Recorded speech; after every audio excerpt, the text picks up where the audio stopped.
Zuva ranhasi ranga riri zuva remakuwerere kana kuti zuva remhemberero, apo veruzhinji vagari vemudunhu rekwaChief Seke kwaMushaninga village vaungana pamusha wavajeche avo vane makore 54 ekuberekwa, apo panga pachiitwa mhemberero dzekupemberera Fish Day. Gungano iri ranga rine vashandi vebazi reLands Agriculture, Fisheries, Water and Rural Development avo vange varipo pachiitiko ichi. Ngatione zvizere zvanga zvichiitika munyaya iyi. Ruzere ndonzi Gift Jeche. Ndakatanga project yefishi muna 2016. Saka pekutanga ndakaisa dam liners mapepa pasapo. Ndikuchiona kuti every 5 years or 4 anenge atsemuka. Ndosaka ndakazouya nepermanent yekuti hapana dambudziko ndichasangana naro. Fishi dzangu ndodzitora kubhindura toti mafingerlings. Then ndatuchengeta within 6 months dzinenge dzane mapalm size kuti kana ndichada kuburitsa ndogona kudziburitsa. Asi kana ndichida kuti dzikuru zvokuti imwe chete ite 1 kg zvichiona kuti zvakamira sei zvichiendawo futi nechikafu chachona. Asi dambudziko randinosangana naro kazhinji aro ndere shiri dzinozomboya dzichidya usiku ndakarara. Saka ndikutofunga kuda kuti ndichiisa neti sezvo muchiona kuti mafish ponds acho zvino anenge atowandeyi. Saka guru rineri pandiri apa rakakura 30 meters by 15. Rotakura capacity about 13,000. Then rimwe racho riri paserapo iro rotakura about 9,000. Then kozoti rine miramba iro nemabhesi riri kwekutanga iro. Ndingakuti miramba imomo mune about 500 miramba irimo, kuzoti nemabhesi arimo. Saka ndingangoti dambudziko kufish kana uri muchengeti wefish, chekutanga ndechekuziva kuti fish dzako dziri kufara here. Handimaona patauya apo dzanga dzakutoti manyira kuziva kuti tauya kuzopiwa chikafu, dzikuratidza kuti dzine utano huri right. Ende ukaona kuri kwokuti uri kuda kudzipa chikafu, dziri kuratidza kuti hadzisi kuda kudya chikafu, zvoreva kuti panogona kuva paine dambudziko rekuti mvura yako inogona kunge yasviba ichida kuti ichinjwe. Asi kuchinjwa kwemvura uku unongochinja 30 centimeters to 40 centimeters wotopa fresh water. Asi panapa zvakanakira ndechekuti mukatarisa muri kuona mapumps andakaisa anobatsira futi aeration. Muscat kune maducks akawanda more than 80 anoswera imomo achinyura achibuda. Saka idzo fish dzinenge dzichidya futi even the waste yemaducks iya. Saka zvinotowirirana. Iyo mvura yacho mukaitarisa green kainenge yanako ine manutrients akanaka chaizvo ekuti tinodiridzisa miriwo kuseri uko. Kuseri kumaona kune michero, mibanana, mimengo, ndo mvura yatinodiridzisa hatiirasi. Saka kana kuri kwokuti haina kupera iriko kuzasuko, tinorima zvakare, tinongoita kuti idzokere kuzasuko, tinodiridza miriwo, chibage, chisinzi, tiri kuita futi zvehorticulture. Saka ndingati pari zvino ndo zvandiri kuita ndiri pano kudema kwaSeke. Then marketing kana fishi dzangu dzakuda kuti dzisvike nguva yekuti ndakuda kudziburitsa. Mazuva ano hakunetsi nenhau dzemasaisai ariko aya. Todzitumira pamawhatsapp kuti guys ndiri kuburitsawo fishi dzangu.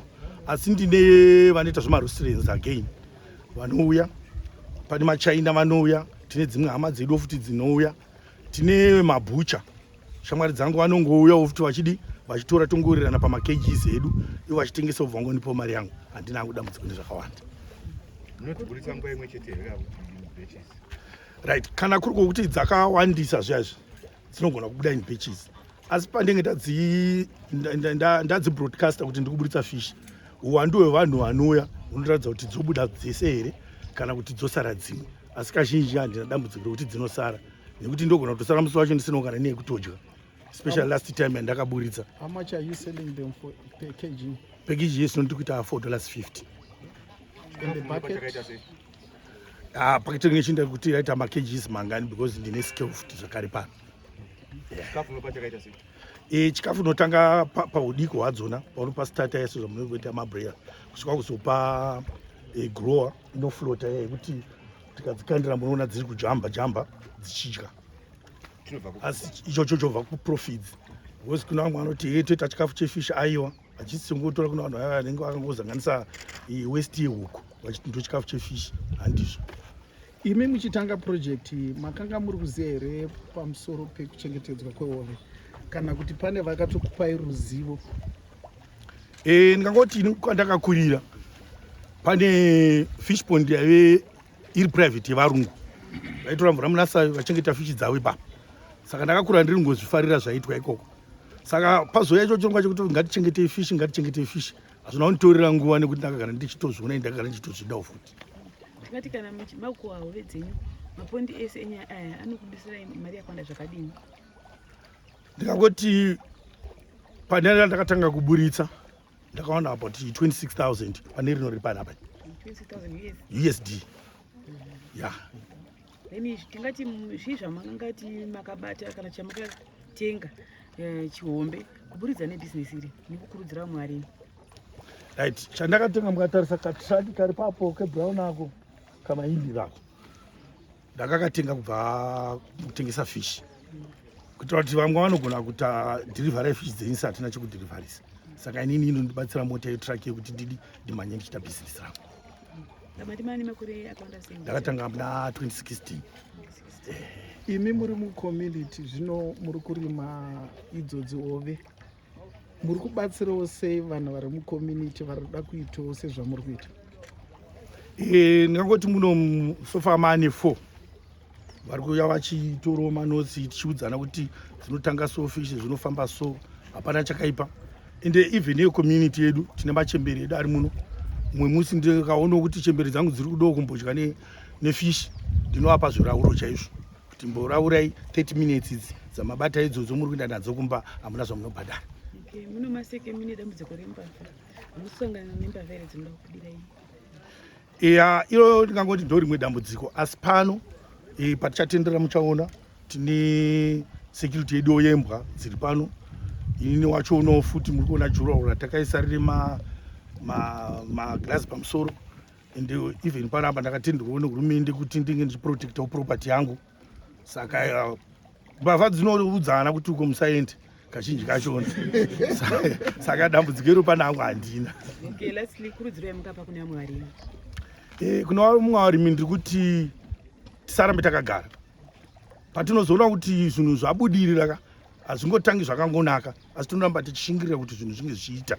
Ende uye tinoda kuramba tichipanana mazano. Ukaona une dambudziko raitika unobvunzawo umwe ari panext pakuti shamwari inini kwangu zviri kufamba so zviri kudai chingadaro dambudziko riri rechii, nekuti ari pakatombozondifona fish dzangu ndikuona dziri kufa. Ndikati mvura makapedzisa uchinji harini, ndikanzi ndane nguva, asi dambudziko rangu ndiri kuisa yecancel. Ndikati no ibva madhirena mvura yese iyoyo nekuti ine mishonga yainayo haitenderwi kuchiswa mumafish pond.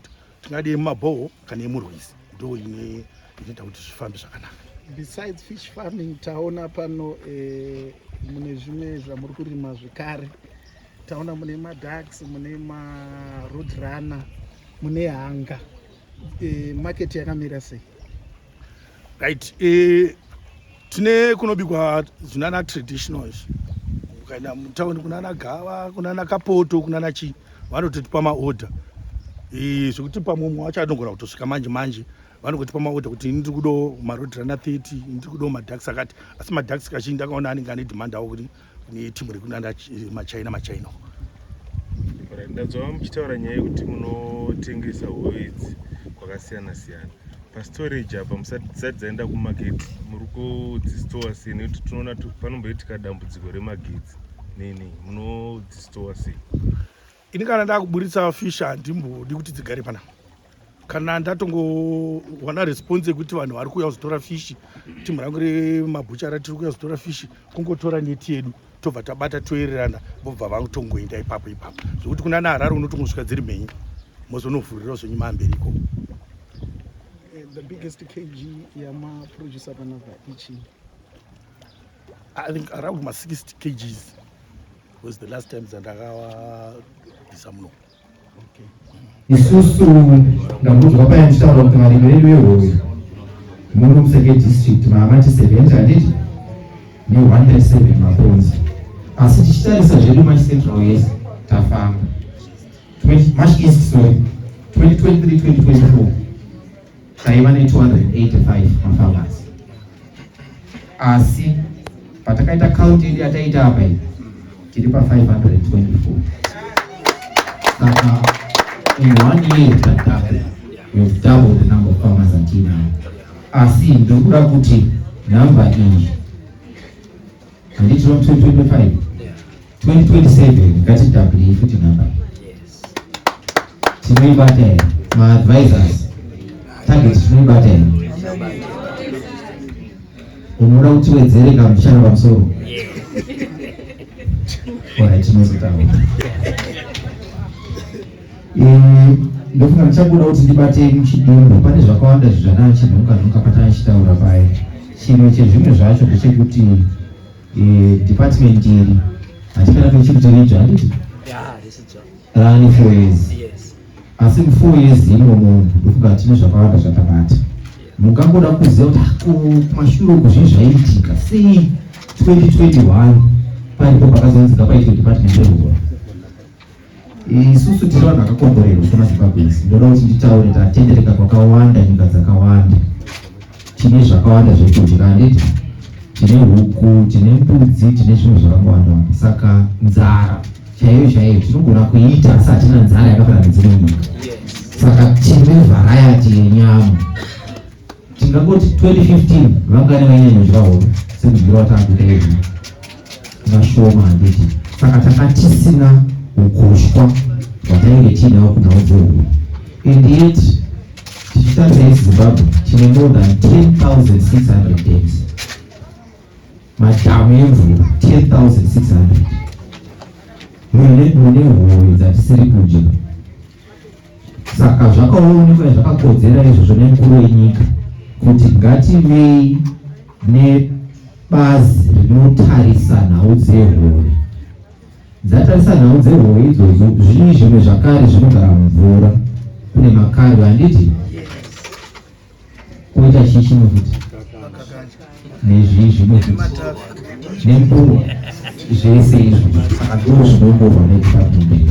Saka isusu tiripo pakufamba nemi, tinoshanda zvakare maadvisors, titoriwo madhomeni nabhururu wangu ndokungatabva kure chengoro system kusachembera hedu asi tatigarei. Saka tiripo pakuita zvido zvenyu. Saka tishandisei isusu tiite kuti tikwanise kuzadzikisa muono uri kudiwa nemukuru wenyika pamwe chete nevakuru vedu veministry. Director of Ceremonies Mambo, Honorable Member of Parliament Nafse Chafoseke, Directors here present, GDC, Rural District Council Chair, traditional leaders, all government officials present today, fish value chain actors here present, media, fraternity, distinguished guests, ladies and gentlemen. It is a great honor to stand before you today on this special occasion, which is a fish day, a day dedicated to celebrating the tireless efforts and remarkable achievements of fish farmers across Marsh East Province. Today, we not only recognize your hard work, but we also reaffirm our collective commitment to building a vibrant, sustainable and inclusive aquaculture sector. I am privileged to work alongside dedicated farmers like you who are making bold strides in fish farming. Your efforts are not just personal triumphs, they are vital contributions to the broader vision of transforming Zimbabwe's economy through fisheries and aquaculture. Nditenderei kuti ndikutendei neprogress yataita kana kuti nezvatiri kuona pano pabato wajechi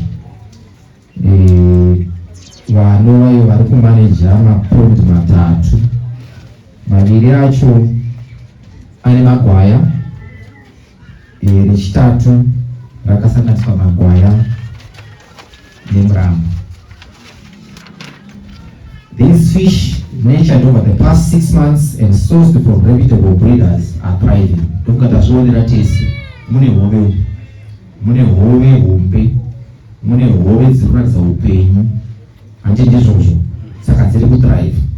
This is a testament to your commitment to quality, sustainable and best aquaculture practices.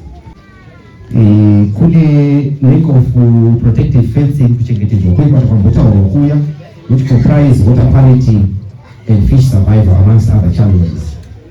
Makolonyera aya tamboataura, and isusu department tiri kuzama kuti tive tinokwanisa kupedza dambudziko remakoronera iri mune atiri kuti iwo mutemo watiri kugadzira uri kutarisana nezvehove hwefisheries and aquaculture bill. Ichi is a legislative tool redesigned kuti tive tinochengetedza varimi vedu nekuita kuti muindustry medu kana musekta medu muve nemastandard atinoti anenge ari pamusoro chaizvo. Field day yomumvura ndizvo field day yomumvura patinodzidza patinopembera patinowana kukurudzira basa rekupfuyiwa kwehove kuti isu tidye hove uye kuti tiite mari kubva pahove tichigona kuti mumwe nomumwe wedu awane mukana wokudya hove. Saka ndoda kutendai, ndoda kuremekedzai, ndoda kuremekedza director wedu vamakumbe vari pano. Murume uyu kuministry kwedu kana akarara kana mukamuzungunusa akavhumuka unofana kuvhumuka hove kana kuvhumuka makarwe. Ndo basa rake guru muministry yose, ndiye mutungamiriri akamirira minister wedu kuministry yose yanda kudzai inonzi Ministry of Lands, Agriculture, Fisheries, Water and Rural Development. Pa fisheries component iyoyo haigoni kuti titi ministry iripo kana component iyo isina kufamba zvakanaka. Hatigoni kuvapo isu tose madirector netimu yekwa agriculture kana murume uyu asina kuita chikamu ichocho. Saka zvese zvatinongofunga zvehove tinobva tanetsa iye. Zvino nhasi irombo rakanaka kwatiri. Kwandinobva kuvakaranga vanoti maiso kwadzo nyemba kutsva dzarungwa. Vamwe vanoti mudzimu warobonga kuwana huku dzichidini dzichigwa. Kurava kuti zvedu zvinobva zvaita oto. Nhasi tinavo makumbe pano tine mukana wokunzwa nyaya dzese dzine chekuita nehove, kwete dzemupondi nepamba pano chete, asi takatarisawo nyika yose. Todii kuti munhu wese adye hove. Isusu tinokurudzirana kuti kana tichistoka tishandise tinoti ma-sex reversed fingerlings dzakauchikwa dzinenge dzachinjwa dzasandurwa dzangova vakomana chete 9. Chikonzero ndechekuti idzi ndidzo dzinokura zvakanaka sezvinoita mabroilers. Pana ambobvunza achiti mabroilers mubvunzo wacho anoda kupindurika kamwe chete. Inokurawo semabroilers. Tobva taziva kuti panokwana 6 months ndapedza cycle yangu, handitika ndakutengesa ndobva ndaenda kunext cycle.